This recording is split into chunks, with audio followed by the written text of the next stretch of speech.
I know what happened to my little boy. I know he had his shots one day at 6 months, the DTaP rotavirus Hib, and then fell into a deep sleep as I lay him in his crib, a sleep that instantly made me uneasy. When he awoke, he just screamed. He screamed for weeks and arched his back, but the nurses said it wasn't because of the DTaP. He developed food allergies, another vaccine side effect. To gluten and dairy, to soy and to citrus, to everything it seemed except for my kisses, which I smothered him in to try and help him feel better. So this paper was in JAMA Pediatrics. It made me incredibly sad.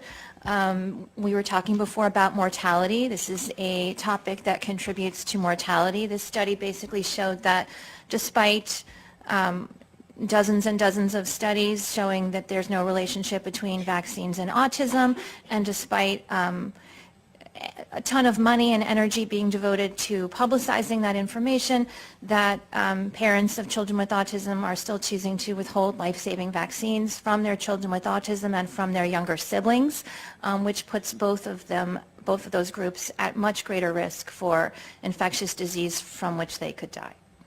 And then around 12 months, my nightmares came true as I watched the fog roll in. It tried to take my boy too. I could see it in his face. He stopped smiling, he stopped waving, he stopped taking up space. He would stand by the window and not respond to his name. I knew then and there what was happening and began my crusade to bring my boy back, to fix my mistake.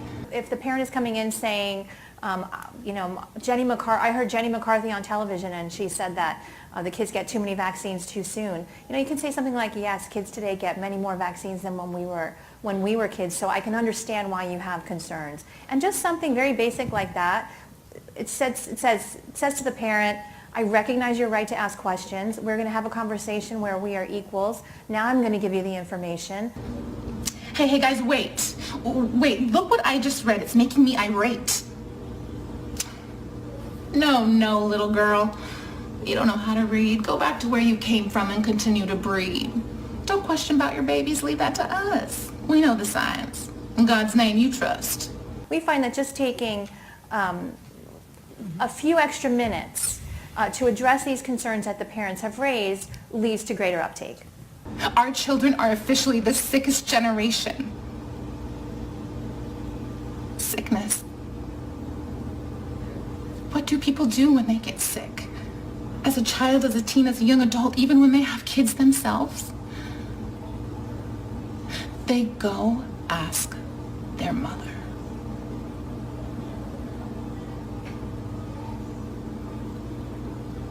And yet they call us crazy mothers. I had sat in the car for about 15 minutes and actually contemplated putting Jody in the car and driving off the George Washington Bridge. It's only because of Lauren, the fact that I have another child, that I probably didn't do it.